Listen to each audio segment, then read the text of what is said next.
C'est la Semaine nationale de prévention des incendies. Pour en parler davantage, je reçois aujourd'hui un pompier, Jean-Marc Harpin. Vous êtes pompier à Saint-Charles-Borromée. Bienvenue. Bonjour, M. Faudel. Merci de l'invitation. On va parler évidemment de cette semaine de prévention des incendies, mais particulièrement du ramonage de cheminées qui s'en vient. L'hiver approche. Oui, bien la saison froide, chaque saison a ses défis au niveau de la prévention des incendies. La partie hivernale, bien, c'est sûr que tout ce qui est chauffage d'appoint pour la bois, ben ça fait partie des risques qu'on a sur notre territoire et puis ça se retrouve au niveau des causes d'incendie à tous les ans. Donc c'est la fameuse substance, le créosote. Exact, c'est la problématique des chauffages au bois, c'est souvent l'accumulation de créosote dans les cheminées. Donc s'assurer d'avoir un bon ramonage de cheminée à cette période-ci de l'année avant de partir l'hiver. Exact. En début de saison, c'est l'idéal, donc on s'assure d'avoir la cheminée qui est propre, exempt de créosote et aussi l'accumulation de suie dans les tuyaux noirs, les parties qui relient le poêle à la cheminée.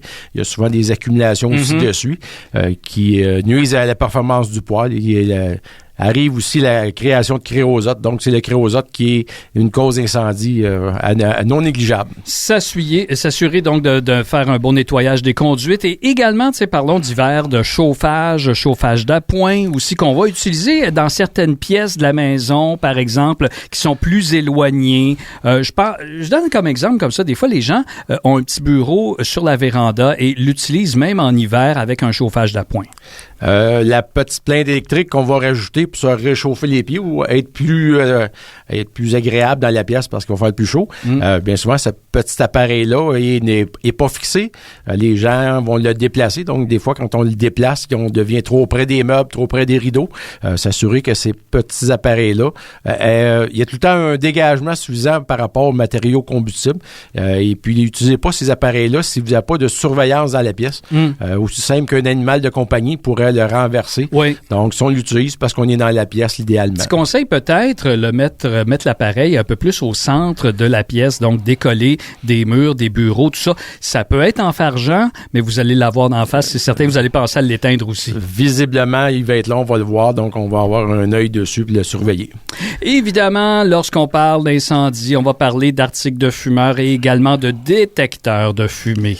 L'avertisseur de fumée, on s'en sauve pas. Donc, c'est l'appareil qui peut nous sauver des vies.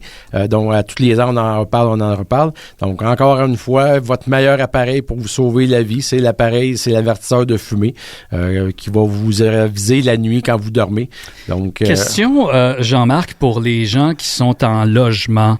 Un appareil avertisseur de fumée, est-ce que ça en prend un par pièce ou par deux pièces? Admettons que j'ai un 4,5. Je dois mettre ça à quel endroit?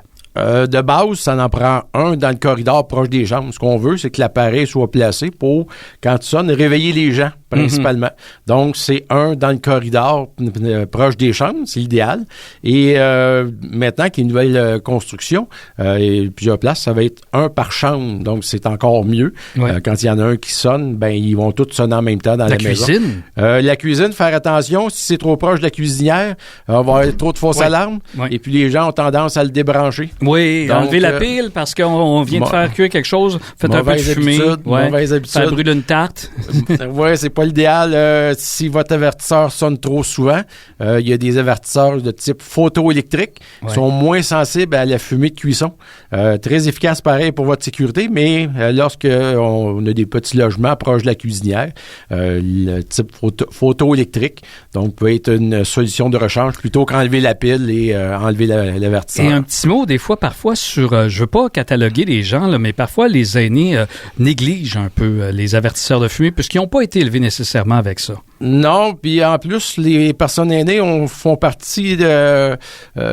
en surprime, donc on dirait qu'il y a, dans la statistique, sont présents plus souvent comme victimes au niveau de l'incendie. Bien souvent, c'est les réflexes sont un petit peu moins là. On n'a pas été élevé avec les avertisseurs de fumée non plus. Des fois, c'est la santé, condition de santé qui fait que la fumée va les affecter plus. Donc, vous allez avoir plus de séquelles suite à un incendie. Prenez soin des gens, des personnes âgées autour de vous. Et puis, durant la semaine de prévention, en profitez-en pour vérifier les avertisseurs de fumée. Ça pourrait être un beau cadeau à lui faire. Vérifier la pile. Vérifier la pile, la présence et qu'il soit bien relié. Changement d'heure qui s'en vient aussi, c'est toujours le moment de vérifier la pile. C'est le truc pour se souvenir de vérifier l'avertisseur. On dit changer la pile. Il y en a beaucoup d'avertisseurs maintenant qui sont électriques. Donc, on ne dit pas juste changer la pile, mais vérifier votre avertisseur s'il est fonctionnel.